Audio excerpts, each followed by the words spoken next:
కూడి వచ్చిన ప్రియమైన దేవుని పిల్లలందరికీ ప్రభువైన యేసు నామమున వందనాలు.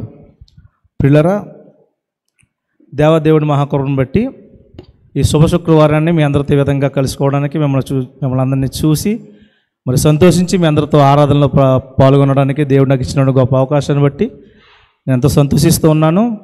ఇందాక కాంతిగల గారు చెప్పినట్లుగా ఎన్నో శుక్రవారాలు మనం మన జీవితాల్లో చూసాం, దేవుడి చిత్తం అయితే ఇంకా చూస్తాం. కానీ ప్రత్యేకంగా శుభ శుక్రవారము, మంచి శుక్రవారం, కొన్ని చోట్ల దీన్నే గాడ్స్ ఫ్రైడే అంటారు. గుడ్ ఫ్రైడే, గాడ్ ఫ్రైడే, అలా కొన్ని పేర్లతో అనేక చోట్ల పిలుస్తూ ఉంటారు. ముఖ్యంగా నేను ప్రసంగం చేయట్లేదు, మీరు కంగారు పడకండి. కొన్ని మాటలు మీకు జ్ఞాపకం చేస్తాను నాకు వచ్చే వరకు. ఈ గుడ్ ఫ్రైడే వరకు కూడా మరి చాలామంది భస్మ బుధవారం మొదలుకొని ఒక కార్యక్రమంగా లెంట్ డేస్ని ప్రారంభించుకుంటారు. ప్రారంభించుకున్న తర్వాత 40 రోజులు ఉపవాసం ఉండి మరి వారి చర్చిలకి వెళుతూ వారి యొక్క కార్యక్రమాలు, ఆరాధనలో పాల్పంపులు పొందుతూ ఉంటారు. అవును కదా? మరి చాలామందికి ఈ విషయం మన సంఘంలో లేకపోతే మన వాళ్ళు చూసినప్పుడు దేవుని గ్రంథంలో ఇలా చేయమనుందా, లేకపోతే ఉపవాసం చేయమనుందా, లేనిది ఎందుకు చేస్తున్నారని కొన్ని మాటలు మాట్లాడుతుంటారు. ఏదైనప్పటికీ వాళ్ళు అలా చేయడం తప్పేం కాదు. ఒక కార్యక్రమం పురస్కరించుకుని దేవునితో కొన్ని రోజులు గడిపే ఆ కార్యక్రమం ఏదైతుందో తప్పేం కాదు అది. సో దేవుడు ఈ విషయాన్ని, లేకపోతే ఈ ఉపవాసం అనే విషయాన్ని ఎంతవరకు మరి ఏ విధంగా మార్చుకోవాలని చెప్పారు. ఈ ఉపవాసం అనేది అనగా కడుపు మార్చుకోవడం అనే దాన్నే ఉపవాసం అంటారు చాలామంది. ఈ ఉపవాసం అనేది చాలామంది పూర్వకాల రోజుల నుంచి ఆచరించారు కాబట్టి బూడిద చల్లుకొని గోనెపట్టలు కట్టుకొని ఏదైనా కష్టం వచ్చినప్పుడు బూడిదలో కూర్చోవడం, మళ్ళీ దేవా మాకు సహాయం చేయని శ్రేయులను మొరపెట్టినప్పుడు మళ్ళీ దేవుడు కనికరించి వాళ్ళకే జవాబిచ్చినట్టుగా, వాళ్ళకి సహాయం చేసినట్టుగా చేశారు. కాబట్టి మనం కూడా ఈరోజు అలా చేయాలనేవారు కొంతమంది ఉన్నారు. అయినప్పటికీ ఇదే విషయాన్ని పాటిస్తూ, లేకపోతే యేసుక్రీస్తు ప్రభు వారు 40 రోజులు అరణ్యంలో ఉపవాసం చేశారు కాబట్టి ఆ విధంగా మేము చేయాలి అనేవారు కొంతమంది. అంటే రకరకాల కారణాలు చెప్పినప్పటికీ ఉపవాసం అనేది ఏ విధంగా ఉండాలనేది బైబిల్లో క్లారిటీ ఇచ్చింది.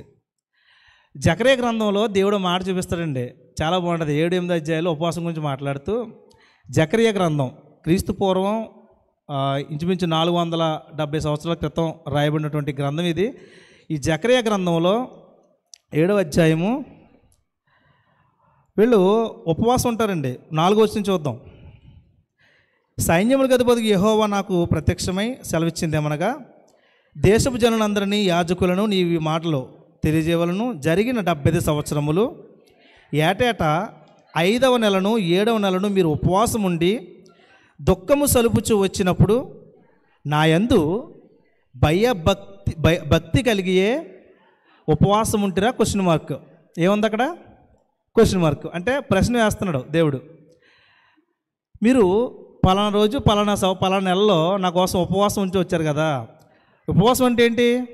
వారి యొక్క భోజనం మానేసి బూడిద చల్లుకొని గోనెపట్ట కట్టుకుని, మరీ తీవ్రమైన ఉపవాసాలు అయితే గోనెపట్టలు కట్టుకుని, మరి నినివే పట్టణం మనకు తెలుసు, నినివేలో అయితే పశువులను కూడా ఉపవాసం పెట్టినట్టుగా మనం చూస్తాం. దానికి దేవుడు మంచి ప్రతిఫలం దయచేశాడు.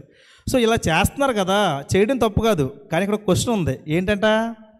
భక్తి కలిగియే. ఏం కలిగట? భక్తి కలిగియే మీరు ఉపవాసం ఉంటిరా అని అడుగుతున్నాడు. ఇది ఈరోజు ప్రతి క్రైస్తవుడు వేసుకోవాల్సిన ప్రశ్న కదండి. అంటే భక్తి కలిగిన వారు ఉన్నారు, భక్తి లేకుండా కూడా ఉపవాసం ఉంటున్నారా? దేవుడు ఉపవాసం గురించి చెప్తూ మరి భక్తి కలిగి ఉన్నారా లేదా అంటాడండి. అంటే భక్తి కలిగి ఉపవాసం చేయాలి మనం. అంటే మనం ఇప్పుడు ఈరోజు జరుగుతున్న ఉపవాసాలు నామకార్థంగా కాదు, ఒక 40 రోజులకు మాత్రం కాదు, సమయానుసారంగా ఉపవాసాలు ఉండాలి. ఇప్పుడు ఒక్క మాట చెప్పేసి ముగించేస్తున్న ఉపవాసం ఏంటో, వీళ్ళ భక్తి లేదని చెప్తున్నారు. మన ఉందో లేదో మనం చెక్ చేసుకుందాం ఈ వాక్యాన్ని బట్టి. కింద కూడా అంటాడు, మీరు ఆహారం పుచ్చుకున్నప్పుడు స్వప్రయోజనమునికే కదా పుచ్చుకుంటారు, మీరు పానం చేసినప్పుడు స్వప్రయోజనం కదా ప్రాణం చేసిరని చెప్పి మాట్లాడుతూ, అంటే మనకు సొంత ప్రయోజనం కోసం వాటిని మనం చేస్తున్నాము అని మాట్లాడుతున్నాడు. రైట్. ఎక్కువ విషయం చెప్తాను. ఉపవాసం అనేది దేవుడు ఏం చేశాడంటే యెషయా గ్రంథం 50 అధ్యాయంలో క్లారిటీ ఇస్తూ, మీరు ఉపవాసం చేయాల్సింది ఎప్పుడు అని అంటే, ఇది ఒక కాలం పరిమితి, ఒక 40 రోజులు లేకపోతే ఒక పరిమితి దినాలను పెట్టుకుని ఉపవాసం చేయడం కాదు. కానీ మీరు ఉపవాసం చేయడానికి ఒక సందర్భం వస్తుంది. ఉదాహరణ సందర్భం ఏంటంటే, ఇప్పుడు మనం ఒక చోట సువార్త చేతకి వెళ్తామండి. సువార్తకు వెళ్తున్నాం. సువార్తకు వెళ్ళినప్పుడు అక్కడ మనకు ఆహారానికి మనం భోజనం చేసే టైం అయిపోయింది అనుకోండి, మనం భోజనం చేసే టయానికి మనకు ఆహారం తినే సమయానికి ఇంకా అక్కడ వాక్యం ప్రకటించాల్సిన పని ఉంది, ఇంకా సువార్త చేయాల్సిన పని ఉంది, ఇంకా 10 మందికి వాక్యం చెప్పి వాళ్ళు నిలబెట్టాల్సిన పని ఉంది. అలాంటప్పుడు మనం వాళ్ళ నిమిత్తం ఎప్పుడైతే మనం ఆకలిని కూడా చంపుకొని వాళ్ళ యొక్క బాధల్లో నుంచి వాళ్ళని దేవుని వైపు నడిపిస్తాం చూసారా, అప్పుడు మనకి ఏమేస్తుంది? ఆకలేస్తుంది. ఆకలి సమయం అయిపోయింది కాబట్టి, భోజన సమయం అయిపోయింది, ఆకలేస్తుంది కదా. అలాంటి సమయంలో ఆకలిని కూడా చంపుకొని అలా ఉండి మీరు ఉపవాసం చేయండి, ఇటువంటి వాటిని మీరు ఉపవాసంగా ఎంచుకోండి అని దేవుడు చెప్తున్నాడు. యెషయా గ్రంథం 58 అధ్యాయం చదవండి, మీకు అర్థమవుద్ది. ఏమండి, నేను ముగించేస్తున్నాను. కాబట్టి ఉపవాసాలు అనేవి 40 రోజులు ఖచ్చితంగా ఉన్నారు క్రైస్తవులు. కానీ ఏ విధంగా ఉన్నారు? భయభక్తులు కలిగి ఉన్నారా? ఈ సందర్భాల్లో ఉన్నారా? లేక ఒక నామకార్థంగా అందరూ చేస్తున్నారు కదా అనే విషయం మరి దృష్టిలో పెట్టుకుని ఒక నామకార్థంగా చేస్తున్నారా? మనల్ని మనం చెక్ చేసుకుందాం. మనం ఎవరు ఉండవచ్చు, ఉండకపోవచ్చు, కానీ చాలామంది ఇలా ఉంటున్నారు. కాబట్టి మనం కూడా మనం ప్రశ్న వేసుకుని జకర్యా గ్రంథంలో చెప్పబడిన మాట, నిజంగా భక్తి కలిగే ఉపవాసం ఉంటున్నారా? భక్తి ఉందా?